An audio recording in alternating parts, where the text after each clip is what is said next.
আয়োজনটা বলো আজকের। আজকে রান্না করব দই মাটন। মটন নিয়েছি এখানে 2 কিলো। পেঁয়াজ, আদা, রসুন, কাঁচামরিচ, জিরা একসাথে বাটা হয়েছে, হলুদ, লবণ, দারচিনি, এলাচি, লবঙ্গ, তেজপাতা, দই, টমেটো। প্রেসার কুকারে একসাথে হাতে মেখে বসিয়ে দিব। মেখে 10 মিনিট রাখবো, তারপরে রান্না বসাইব। তেল,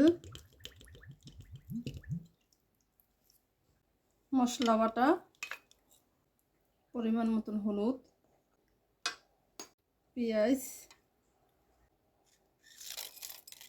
স্বাদ মতন লবণ, টক দই,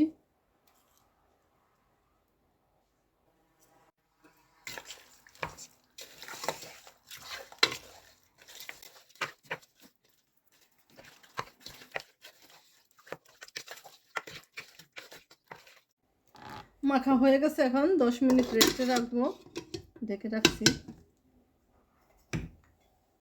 10 মিনিট হয়ে গেছে, এখন বসিয়ে দিলাম, কম আছে। এখন খুলে দেখছি কি অবস্থায় আছে মাংস।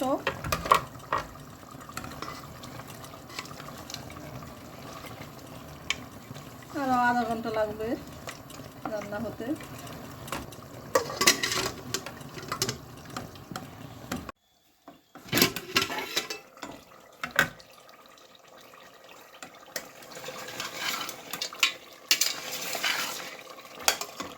এখন টমেটো দিয়ে দিচ্ছি।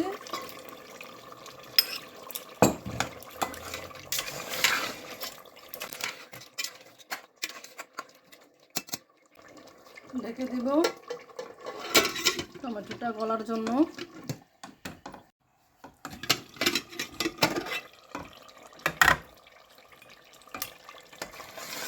কষানো হয়ে গেছে, এখন জল দিয়ে দেবো পরিমাণ মতন।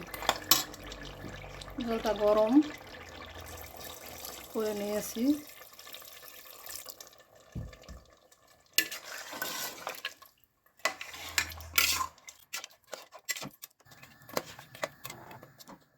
রেডি হয়ে গেছে আমাদের আজকের রেসিপি দই মটন।